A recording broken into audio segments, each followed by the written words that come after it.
Cette semaine, on entame la première partie des niveaux de sévérité présents chez les personnes qui ont un TSA.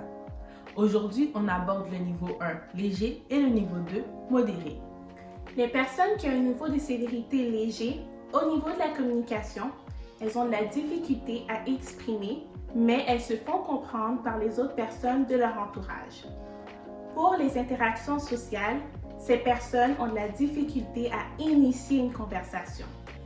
Pour les comportements stéréotypés, ces personnes choisissent le moment où elles veulent démontrer ces comportements stéréotypés et lorsqu'on leur demande d'arrêter, elles vont résister, mais elles vont le faire.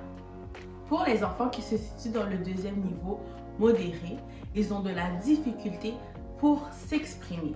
Ils vont souvent être accompagnés d'un orthophoniste. Du côté des comportements stéréotypés, ils vont avoir de la difficulté à s'arrêter.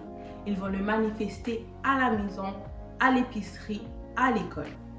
Lorsqu'on va leur demander d'arrêter, ils vont avoir une crise.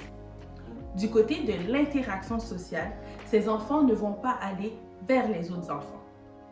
Pour bien comprendre les niveaux de sévérité, je vais vous présenter un exemple.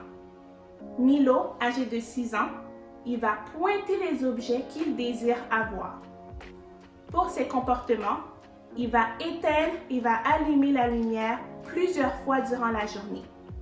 Lorsque ses parents lui demandent d'arrêter de faire ce comportement, Milo va pleurer, va crier et va se rouler par terre. Quel est le niveau de sévérité de Milo?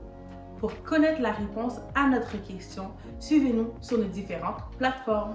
Merci, à la prochaine!